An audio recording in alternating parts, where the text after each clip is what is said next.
asalaamaaleykum mbokki téléspectateur Medina Cheikh TV tey ñu ngi am mbégte bu rëy lool sax di dalal suñu gan ci. Chers téléspectateurs de Medina Cheikh TV, nous avons l'immense plaisir d'accueillir notre invité de la grande interview 2023. La grande interview 2023 reçoit un grand homme, un saint homme, un homme dont le moindre geste résonne au Sénégal et dans la diaspora. Nous accueillons celui que l'on nomme le missionnaire de la fin des temps. Nous accueillons Seydi Mouhamed El Cheikh.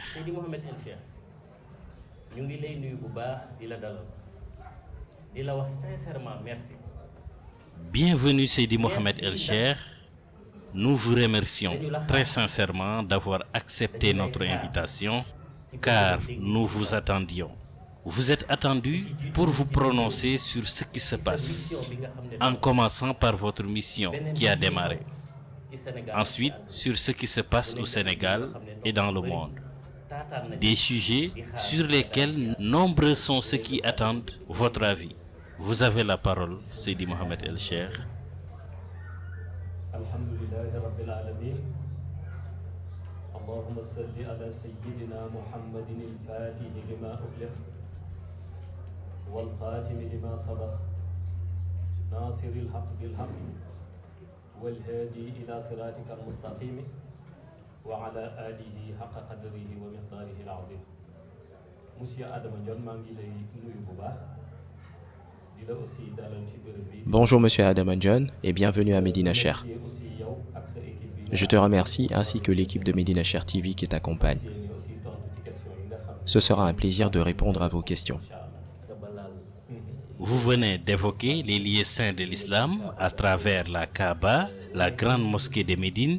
Nous assistons également à ce qui se passe actuellement entre Israël et la Palestine. La mosquée d'Al-Aqsa fait également partie des lieux saints.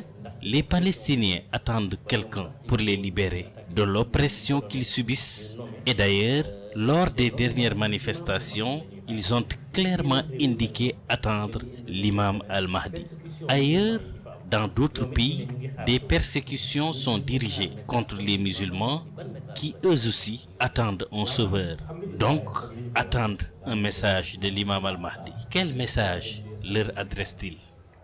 Masjid al-Aqsa représente le troisième lieu saint de l'islam. Les Juifs n'attendent pas l'imam al-Mahdi. Ils cherchent à le contrecarrer. Ils attendent plutôt leur propre Messie. À travers l'histoire sainte, ce Messie se trouve finalement être Masih Dajjal. Ils n'attendent pas son message, ils ne l'attendent pas non plus, mais ils cherchent à le contrer. Une réalité qui se dessine déjà en Israël. Benjamin Netanyahu, qui avait été écarté de la vie politique, a remporté les élections législatives. Il détient la majorité à l'Assemblée nationale, la Knesset, et est redevenu Premier ministre. Il a formé un gouvernement avec des membres extrémistes dont se méfient même les Juifs, les Palestiniens encore plus. Israël a donc commencé sa mission, comme cela s'est vu avec l'opération récente en Cisjordanie et d'autres opérations du genre. Il prépare donc le terrain à Masih Dajjal pour lui faciliter son règne le moment venu. Comme toujours, le message que je lance s'adresse au peuple musulman.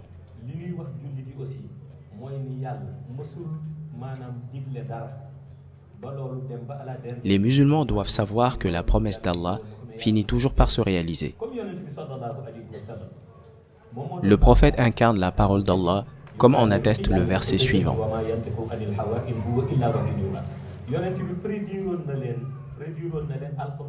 Le prophète l'avait prédit, le Coran l'a confirmé. Les héritiers de la terre seront les pieux serviteurs d'Allah. En se basant sur les hadiths, les savants s'accordent pour dire que ces serviteurs d'Allah seront guidés par l'imam al-Mahdi, qui fera d'eux des dirigeants à la foi inébranlables. Je leur indique donc d'être endurants et patients. Allah ne faillit jamais à sa promesse. Tôt ou tard, ce jour arrivera, tel que le Coran nous l'a annoncé, tel que le prophète nous l'avait prédit. Seydi Mohamed El Cheikh, revenons à l'actualité du pays, comme vous l'aviez évoqué. Charité bien ordonnée commence par soi, n'est-ce pas? Nous reviendrons certainement sur le cas d'Israël. Ici au Sénégal, des révélations ont été faites et de nombreux événements dominent l'actualité. Notre première question concerne le fonctionnement du pays.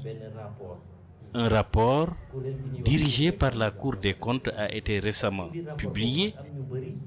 Ce rapport épingle plusieurs ministères et directions sur la gestion pendant la pandémie des fonds de la force Covid-19 d'un montant de 1000 milliards de nos francs CFA.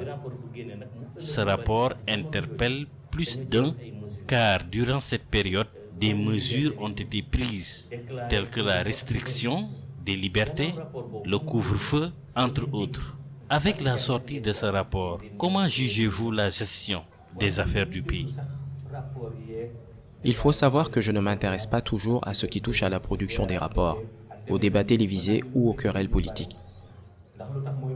Je prends plutôt connaissance des informations qui me sont pertinentes.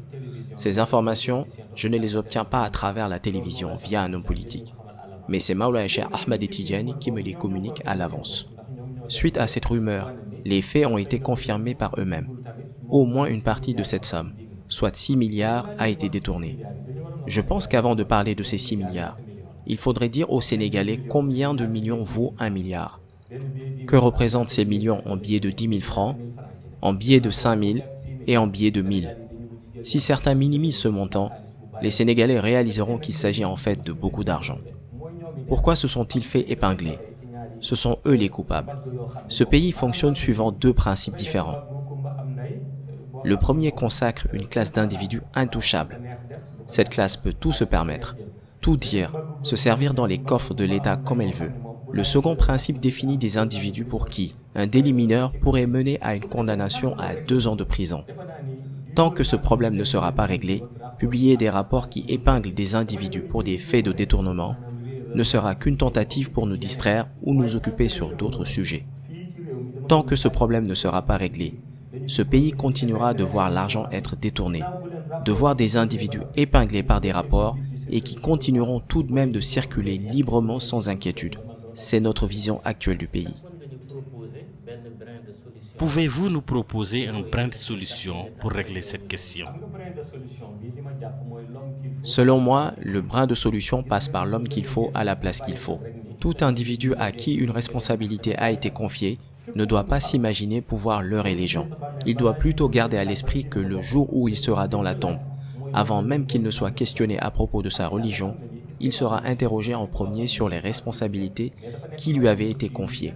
Vous savez, la justice est un domaine sensible auquel il faut porter une attention particulière. Lorsque Allah déclare « Est-ce que je ne suis pas le meilleur des juges ?»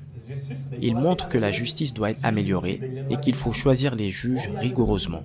Étant donné que Allah juge avec justesse, c'est pourquoi il nous demande s'il n'est pas le meilleur des juges. Selon moi, à travers cette sourate, tout individu désigné comme juge et devant trancher une affaire doit se référer à la parole divine pour prendre les décisions envers les parties prenantes sans aucun manquement. Dans l'au-delà, Allah le jugera de la même façon qu'il jugeait les individus.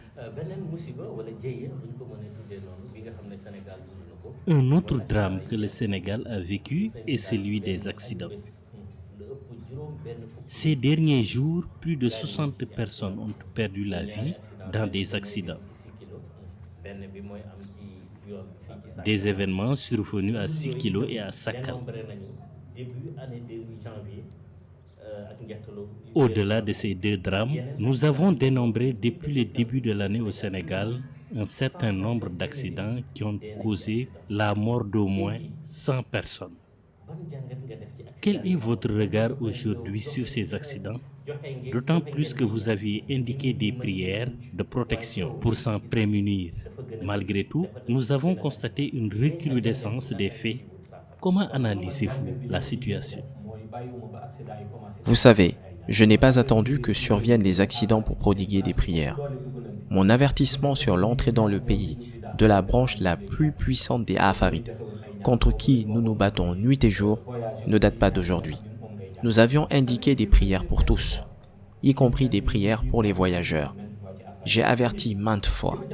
Les élus d'Allah qui m'ont précédé ont aussi mis en garde contre les Afarites. À mon avis, si les accidents se produisent toujours malgré les mesures prises, c'est parce que le gouvernement qui devait consulter les véritables mystiques pour redresser le pays et le remettre sur les rails ne l'a toujours pas fait. Ceux qui peuvent les combattre vivent ici sans bruit. Selon moi, ceux qui sont capables d'y mettre un terme n'ont toujours pas été consultés par le gouvernement. Ils préfèrent certainement se fier à quelques marabouts qui leur recommandent des sacrifices de bœuf ça et là. Si ça ne tenait qu'à des sacrifices de bœuf, sachez que les Afarites en possèdent bien plus que nous. Si nous cherchons à sacrifier autant qu'eux, il ne nous en resterait plus. Ils détiennent des richesses. Ceux qui connaissent le milieu des djinns savent qu'ils ne manquent pas de richesses. Ils possèdent d'innombrables bestiaux. La lutte est difficile, car ceux qui y sont engagés proposent des sacrifices qui sont contrecarrés par ceux du camp adverse. Justement, Seydi Mohamed El-Cheikh, vos propos nous renvoient à ce que disait Socrate, qu'il n'y aurait pas de cesse dans les mots de la cité tant qu'hommes de pouvoir et mystiques ne se rencontrent pas dans les mêmes individus. Cela dit, nombreux sont ceux qui vous écoutent, nombreux sont ceux qui attendent des solutions. Êtes-vous prêts à en apporter? J'avais indiqué la prière à faire depuis un moment.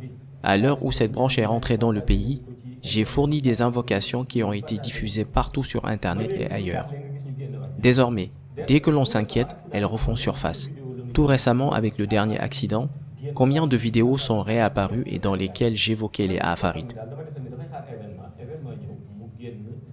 Mais vous savez, le Sénégalais est quelqu'un qui, lorsqu'un événement se produit, il en parle pour l'oublier 2 jours plus tard. La prière que j'indique se résume aux invocations que je recommande à toute personne qui voyage. Je l'ai d'ailleurs rappelé tout récemment lors de notre déplacement à Kolda. Il faut également se prémunir en sortant de chez soi. Toutefois, face aux Afarites, cela ne suffit pas pour les anéantir. Le combat que nous menons implique le monde Raïb, un combat qui peut être très long, mais en fin de compte, nous finirons par les vaincre. Notre victoire face à eux les poussera à effectuer un repli stratégique et rejoindre Masih Dajjal à son apparition en tant que soldats. S'ils cherchent à être des soldats, c'est parce qu'ils veulent se venger, car nous les aurons vaincus. Ce n'est pas une bataille d'un jour, mais tôt ou tard, nous finirons par les vaincre. Ils iront ensuite se replier auprès de Masih Dajjal pour être ses soldats et se soulever à nouveau. Des mesures ont été prises à cet effet pour réduire le nombre d'accidents. L'interdiction de rouler à certaines heures de la nuit, la pratique de la surcharge, la restriction sur l'importation des pneus usagés. Toutes ces mesures ont créé des tensions entre les transporteurs et l'État. Pensez-vous que ces mesures peuvent aider? Certaines mesures, je suis pour, et d'autres, je suis contre. Je suis d'accord pour lutter contre la surcharge. Elle ne doit pas être tolérée, quel que soit le moyen de transport. Je ne suis pas d'accord non plus avec les porte-bagages, qui sont chargés au point de ne plus reconnaître le véhicule de transport. Par contre, je ne suis pas d'accord avec la mesure fixant la limite de circulation des bus à 23 heures. C'est inutile. Que les bus circulent de jour ou de nuit, c'est pareil. Ça ne crée que des embouteillages qui, à 8 heures du soir ou à 5 heures du matin, commencent à se former. Le Sénégal est un pays qui aspire à se développer. Dans aucun pays développé, il n'existe une mesure qui interdit aux véhicules de circuler après 23 heures. De plus, cette mesure ne peut durer dans le temps. À l'approche des événements comme le Magal ou le Gamou, les bus recommenceront à circuler après 23 heures. Sinon, comment vont s'y rendre les pèlerins? Si les organisateurs du Magal venaient à réclamer une dérogation pour la circulation des bus la nuit, même chose pour les organisateurs du Gamou ou tout autre organisateur de Ziara, les bus finiront par rouler la nuit pour de bon. Je pense que la solution passe par le renforcement de la présence policière sur les routes pour contrôler les permis. Il faut non seulement contrôler les permis de conduire sur la route, mais aussi dans les lieux de confection. Il faut contrôler les cartes grises et les visites techniques des véhicules. Sur la route, il faut contrôler la vitesse des voitures et vérifier qu'elles ne dépassent pas la limite maximale autorisée. Mais interdire aux chauffeurs de bus de circuler la nuit est certainement une décision prise sous le coup de l'émotion. Je pense que tôt ou tard, cette mesure sera annulée. Je ne crois pas qu'un pays qui cherche à se développer devrait empêcher les transporteurs de rouler la nuit. Merci pour ces réponses très claires. Du reste, nous rappelons aux téléspectateurs de Medina Cheikh TV que vous suivez la grande interview qui reçoit chaque année le guide Seydi Mohamed El Cheikh. Toujours sur ce thème de l'actualité du pays, parlons de la justice. Nous avons constaté des arrestations ces derniers temps, sans oublier ceux des mois et années passées. Nous pouvons citer le cas des opposants comme Karim Wade, Khalifa Ababakar Sall, qui ont déjà été emprisonnés. Nous pouvons également citer les cas de ceux qui sont identifiés comme activistes, tels que le président de Horizon Sans Frontières, Boubacar Seye, des journalistes comme Pape Alé Niang. Le thème de la justice crée des remous à travers le pays avec l'affaire Ousmane Sonko. Quel est votre regard sur la justice sénégalaise de ces dernières années? Je ne peux pas blâmer la justice, car le pouvoir judiciaire est régi par son indépendance. Je ne peux donc la blâmer, car sinon je pourrais affirmer des choses dont je n'ai aucune connaissance. Je ne peux pas me prononcer sur la justice, ni sur les juges ou les magistrats, car je n'assiste pas non plus à leurs délibérations. Je ne peux que constater le fonctionnement actuel du pays. Un individu qui est placé à la tête du pays par la volonté de Dieu ne doit pas suivre l'avis d'un conseiller pronostiquant une défaite à une élection en cas de participation de tel ou tel candidat. Il faut accepter que le pouvoir soit octroyé par Dieu, qui peut le retirer à tout moment, même sans candidat adverse. Tout individu doit être jugé comme le serait un citoyen lambda, qu'il soit ministre, chef de parti ou autre. Il ne faudrait pas que le jugement soit effectué différemment. Les uns sont punis sévèrement pour certains faits. D'autres, coupables de délits plus graves, sont libres de leurs mouvements. Plus qu'un jugement, ce type de fonctionnement finit par devenir une liquidation. Peine de prison pour tel candidat qui déplaît ou sa disqualification pour la prochaine élection. Un pays ne fonctionne pas de la sorte. À propos de la justice, je ne peux me prononcer. Je ne suis pas présent au moment où les décisions sont rendues. J'ignore les critères de jugement. Je ne peux donc que constater. Je constate que le pays fonctionne selon deux principes. Les puissants profitent et les faibles subissent. Voilà comment fonctionne le pays et nous en sommes tous témoins. Nous nous dirigeons vers des élections qui auront lieu dans un an, élections présidentielles bien sûr. Une incertitude totale règne parmi les Sénégalais, à savoir nul n'est sûr de la candidature de certaines personnes, car la majorité d'entre elles a été condamnée par la justice. D'autres risquent des condamnations qui les disqualifieraient, même le président actuel qui, selon la Constitution, ne devrait pas pouvoir se présenter aux élections. Une situation qui sème la confusion au Sénégal. Comment peut-on s'en sortir, Seydi Mohamed El Cheikh? Et d'autre part, comment se doter d'artifices qui ne laisseront pas de place au doute? Vous savez, pour y parvenir, il faudrait expliquer en détail aux Sénégalais chaque article de la Constitution pour ensuite les soumettre au vote par référendum. Comme tu viens de le mentionner, nous semblons nous diriger vers des élections en 2024. Mais est-ce qu'elles auront lieu? Je pose la question. Des jeux politiques se glissent dans le processus, et ce à l'abri des regards. De ce fait, nous pouvons supposer que l'on se dirige pour l'instant vers des élections présidentielles en 2024. Une élection à laquelle nul ne sait qui sera candidat est une élection inquiétante. Selon moi, ce qui fait vivre la démocratie au Sénégal, c'est que tout dialogue, tout acte, y compris un dialogue national, soit en premier lieu initié par les autorités de ce pays pour que chacun puisse participer aux élections sans contrainte. Une participation qui sera à l'abri des rejets de candidature pour raisons judiciaires.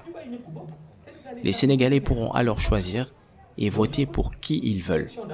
Si élection rime avec démocratie, laissons alors participer ceux qui veulent être candidats. Les Sénégalais choisiront ensuite pour qui voter. Celui qui sera élu prendra les rênes du pays pour le redresser. Les chantiers sont nombreux. Les habitants pourront juger ensuite. Je suis opposé au fait que des moyens soient mis en œuvre pour empêcher la participation d'un candidat à l'élection ou le contraindre à renoncer. Vous savez, Certains justifient cette situation en pointant le fonctionnement de la justice. Selon eux, lorsque l'on est épinglé, on ne peut pas participer à l'élection. Je pense que la justice devrait pouvoir trancher les dossiers en jugeant les prévenus et en les sanctionnant avant les élections, et ce, sans pour autant les empêcher d'y participer. Je pense que la justice est en mesure de faire ce travail rapidement. Mais cette situation cache des manœuvres de liquidation. Vous savez, si je ne m'aventure pas à commenter l'actualité du pays, c'est que je suis au courant de bien des choses que la plupart dans ce pays ignorent. De nombreux faits sont dissimulés dans les dossiers. Des plans cachés sont mis en œuvre. J'en sais beaucoup et peu le savent, raison pour laquelle je ne me prononce pas pour éviter de faire semblant d'ignorer ce qui se passe. Prions pour qu'il y ait des élections en 2024. Prions aussi pour que tous les opposants puissent y participer et que le meilleur gagne. Telle est ma pensée. Certains vous prêtent une oreille attentive, étant donné que vous connaissez des choses différentes de ce que savent les autres. Quelle devrait être, dans ce cas, la conduite de ceux qui vous suivent? Vous savez, certaines choses me concernent uniquement. Certains faits ne se dévoilent pas. Ils relèvent du monde ghaib, car je suis informé de toutes choses. À propos de ceux qui me suivent, pour toutes choses les concernant, je leur donnerai mon avis s'ils me le demandent. Dans le cas contraire, je saurai les orienter. Aucun d'entre eux ne reste sans réponse de ma part. S'agissant des faits pouvant relever du secret d'État, des faits à ne pas dévoiler pour la sauvegarde du fonctionnement du pays, je me tiens à protéger la nation sur tous les plans.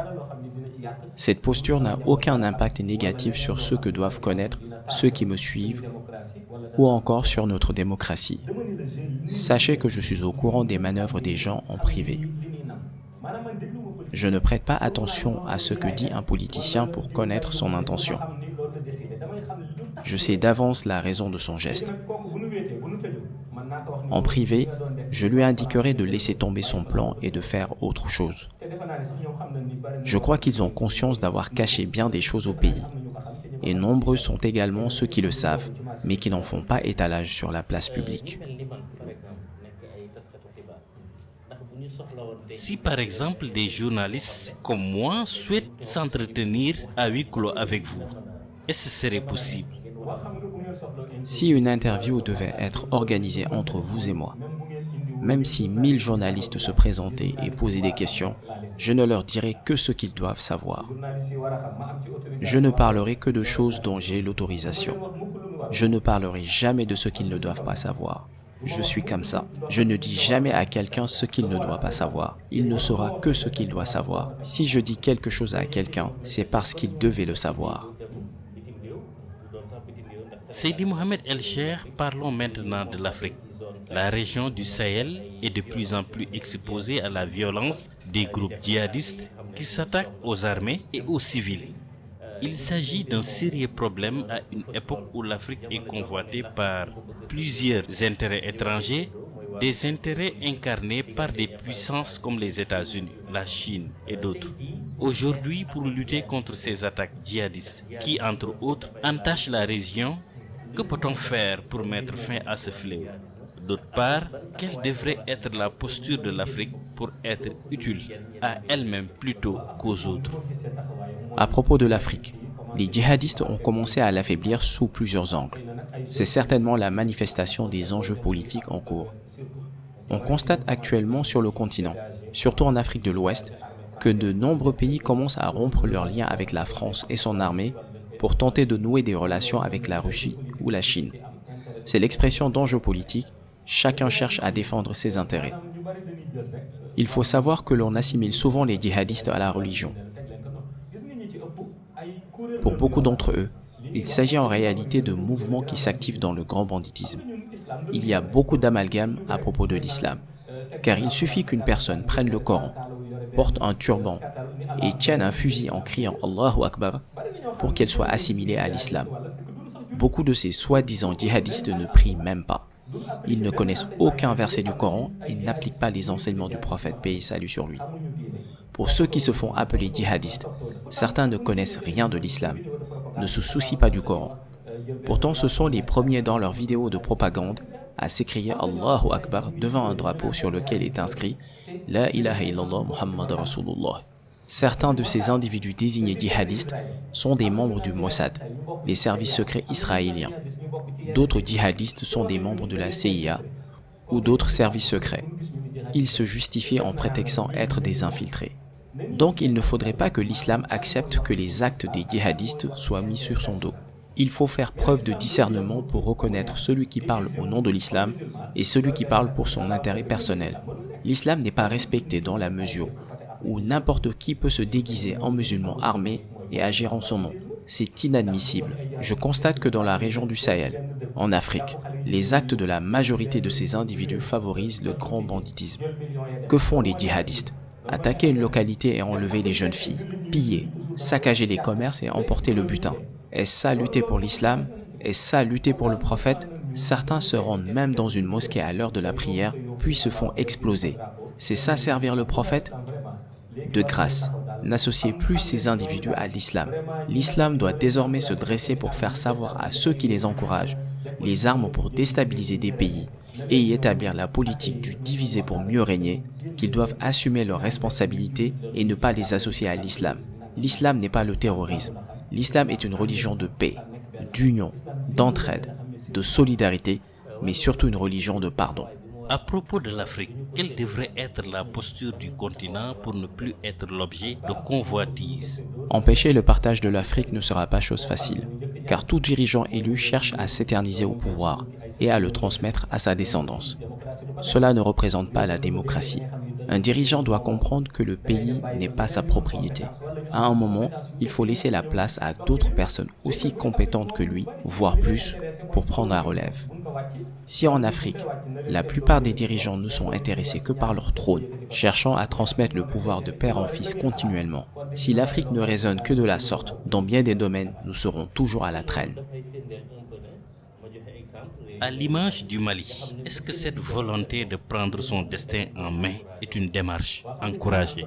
J'encourage l'idée de vouloir prendre son indépendance, mais j'encourage davantage celui qui est d'abord en mesure de le faire avant de se lancer.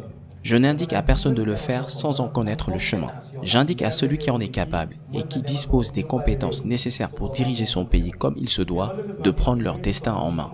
Mais malheureusement en Afrique, certains n'ont même pas les compétences pour gérer leur foyer et veulent prétendre diriger un gouvernement, leur pays, voire même au-delà de l'Afrique. Cela pose problème. C'est bien de vouloir prendre son indépendance, mais connaître le chemin pour y parvenir, c'est encore mieux. Nous l'évoquions tantôt. Revenons sur le cas d'Israël avec son ministre de l'Intérieur, Itamar Ben-Gvir. Celui-ci s'est récemment rendu sur l'esplanade des mosquées. Il défend d'ailleurs l'idée d'une annexion de la Cisjordanie par Israël. Un événement qui est d'ailleurs à la source des tensions. La Palestine risque de se retrouver encore une fois seule dans cet affrontement face à l'Israël. Aujourd'hui, qui pourrait défendre la Palestine? Défendre la Palestine, dont la situation est inscrite dans l'histoire sainte, n'est pas facile. Qu'un ministre de l'Intérieur, membre d'un gouvernement tout récemment formé, et dont on ignore encore les orientations, se rende sur l'esplanade des mosquées, constitue une provocation. Ce qui déplaît le plus aux Juifs, c'est que Masjid al-Aqsa soit le troisième lieu saint de l'islam. D'ailleurs, ils emploient le terme mont du temple et non esplanade des mosquées. Selon eux, il s'agit de l'emplacement d'une synagogue, d'un lieu devant être dédié à Dajjal. Lorsque j'enseignais son histoire, je vous ai indiqué que si Dajjal était suivi par de nombreux partisans, s'il a réussi à remporter les élections, à être majoritaire à la Knesset et à devenir premier ministre d'Israël, c'est parce qu'il prétend apporter la solution aux attentes des Juifs. Ce qui ne plaît pas aux Juifs, c'est que Masjid al-Aqsa soit le troisième lieu saint de l'islam. Ils ne veulent pas de l'esplanade des mosquées. Ils veulent les voir disparaître pour faire de ces lieux leur propriété. Raison pour laquelle le premier geste du gouvernement de Benjamin Netanyahou, composé pour la plupart d'extrémistes juifs, a été la visite du ministre de l'Intérieur sur l'esplanade des mosquées, tout simplement pour provoquer les Palestiniens.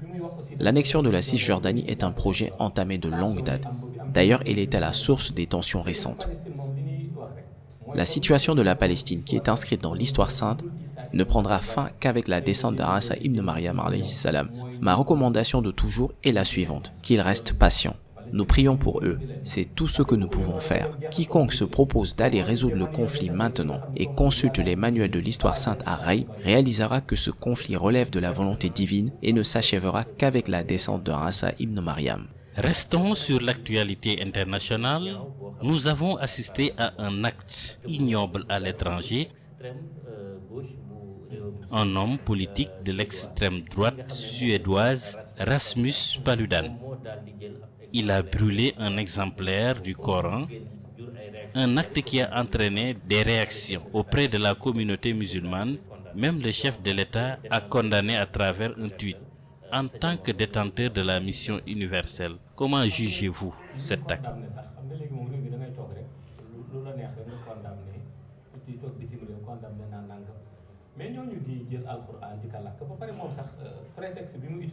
En me basant sur le prétexte de ceux qui brûlent des exemplaires du Coran, je pense que s'il faut chercher des déficients mentaux à soigner sérieusement, c'est parmi eux qu'il faut choisir et les interner. Quel est le sens de leurs actes? Le Coran est dans le cœur des musulmans, dans leur âme. Le Coran est dans l'univers, il est partout. Nul ne peut éteindre cette lumière. Ce n'est pas en brûlant un exemplaire que l'on réussira à affaiblir le Coran ou l'éteindre. Cet acte ne peut être interprété autrement que de la pure provocation de la part d'un individu perdu, égaré dans les ténèbres au point de vouloir brûler le Coran. Pour un tel individu, il n'est pas nécessaire de condamner son geste, même par un tweet. Il faut juste l'interner dans un hôpital psychiatrique et le soigner. À sa sortie, il réalisera qu'il ne sert à rien de brûler le Coran car il se trouve dans le cœur des musulmans. Seydi Mohamed El Cheikh, l'émission touche à sa fin. Nous rappelons aux téléspectateurs que nous recevions aujourd'hui notre invité, Seydi Mohamed El Cheikh. Nous avons évoqué avec lui les thèmes relatifs à sa mission, l'actualité nationale, africaine et internationale. Seydi Mohamed El Cheikh, avant de clôturer l'émission, nous vous laissons comme à l'accoutumée le mot de la fin. Je te remercie, cher Adama et ton équipe, ainsi que le peuple sénégalais. Car avant tout, je suis un Sénégalais, même si ma citoyenneté est universelle. Je me reconnais en tout lieu où vit un musulman. J'invite tous les habitants de ce pays, le Sénégal, à prier pour la stabilité. Nous devons œuvrer pour que les conflits qui s'annoncent et qui peuvent être évités ne se déclenchent pas. Sachant que si le pays est prospère, ce sera à notre bénéfice. S'il va mal, ce sera à nos dépens. Soyons solidaires et travaillons ensemble pour un Sénégal meilleur. Pour y parvenir, il faut instaurer l'égalité, bannir l'injustice du pays et savoir qu'être à la tête de l'État, ce n'est que pour un temps. Une fois ce temps révolu, le Seigneur mettra quelqu'un d'autre à la place. Soyons ouverts et laissons à chacun sa place. Si chacun procède de la sorte, nous aurons la paix ici-bas et dans l'au-delà. Voilà mon message pour le Sénégal. Mon message à l'adresse du monde. Que les musulmans soient endurants, plus déterminés dans leur religion, sachant que Allah ne faillit jamais à sa promesse et que le prophète l'avait prédit. Quelles que soient les difficultés de ce monde, la victoire sera pour les musulmans. Voilà mon conseil pour conclure. Chers téléspectateurs de Médina Cheikh TV, nous arrivons au terme de cette grande interview 2023 et nous vous donnons rendez-vous prochainement.